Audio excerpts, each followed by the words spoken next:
Your council thinks I'm the enemy. Are they wrong? Ask me again after today. The answer might surprise you. The hall had not seen two rulers seated side by side in 400 years. Queen Aelara of the Aethon Elves sat rigid on her throne, her golden armor catching the light of the tall white pillars that flanked the great corridor behind them. Rows of armored soldiers, her soldiers and his, sat in perfect silence on either side, watching, waiting, breathing together like one held breath. She could feel every eye on her. She did not flinch. Beside her, close enough that she could hear the quiet rhythm of his breath, sat Commander Kael Draveth of the Iron Dominion. He was everything her council had warned her about. Steady, unreadable, dangerous in the way that still water is dangerous because you never see what moves beneath it. She had not wanted this. None of this. "They're looking at us like we're already at war," Kael said. His voice low, meant only for her. "We are always already at war," Aelara replied, not turning her head. "The question is which kind." Was, then, the kind with swords or the kind with silence? She finally glanced at him. Just once. The kind with consequences. 3 weeks ago, the border village of Veleth had burned. Both sides blamed the other. Both sides were lying, because neither side had done it. Aelara had known this within 48 hours of receiving the report. Her intelligence network, the finest among any living realm, had traced the ash and the accelerant back to a third party, a faction with no flag and no name, working specifically to push the elves and the Dominion into open war. She had sent Kael a letter, not through diplomatic channels, directly, sealed with her personal mark, carried by a rider who answered only to her. He had come alone. That had told her more than any words could. The Grand Council of Aethon had exploded when she announced his arrival. Elder Soreth had slammed his staff against the floor so hard the echo had rung for 3 full seconds. "You invite the Iron Commander into our hall? After Veleth?" "After Veleth is precisely why," she had answered. "If we go to war now, we play exactly the game someone else has designed for us. I will not be moved like a piece on another person's board."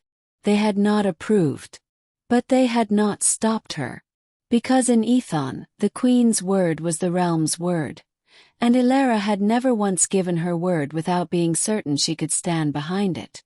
Now the two of them sat in the silence of the great hall, surrounded by soldiers who trusted their leaders enough to hold their weapons sheathed, even here, even now. Kael spoke again, quieter this time. "My generals think I've gone soft. Coming here. Sitting beside you in front of your entire court." "And what do you think?" Aelara asked. "I think soft is the wrong word," he said. "I think the word is patient. And I haven't been patient in a long time." She studied him from the corner of her eye. The way he held his shoulders, not tense but ready. The way his hands rested on the arms of the throne, open, not gripping. A warrior who had learned, somewhere along the way, that the most dangerous position was sometimes the one that looked most still. "Someone burned Veleth to start this war," she said. "And if we give them what they want, they win. Every soldier in this room loses someone. Every city in both realms pays the cost. And the ones who lit the fire walk away clean." "Agreed," Kael said simply. The simplicity of it surprised her. She had prepared for argument, for posturing, for the slow theater of negotiation that men like him usually performed before arriving at the obvious answer they had known from the beginning. "Just like that," she said. "I rode 3 days to get here," he replied. "I didn't come to disagree." What followed was not a treaty. Not yet. Treaties required councils and scribes and weeks of careful language. What followed was something older and more binding. An agreement between two people who had looked at the same problem and arrived at the same answer. They would share intelligence. They would trace the faction together. They would not move military forces within 40 leagues of the border until the investigation concluded. And if the evidence pointed where Aelara believed it pointed, toward the merchant syndicate of the Southern Pass, who stood to profit enormously from a war that disrupted every trade route except their own, then they would respond together. Not as enemies who had paused fighting, as something the continent had not seen in 4 centuries. When the session ended and the soldiers filed out in orderly silence, Kael stood and turned to her.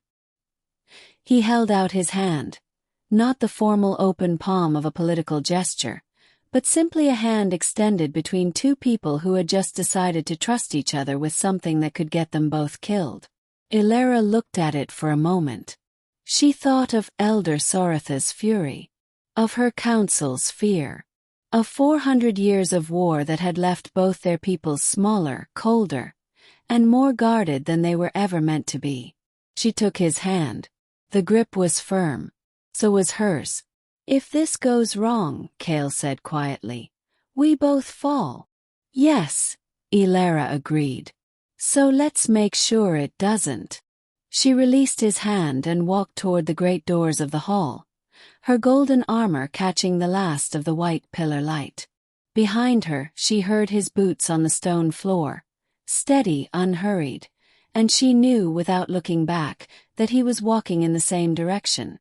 For the first time in 400 years, the elves and the Iron Dominion were moving together. The ones who had burned Veleth had made one critical mistake. They had assumed that war was inevitable.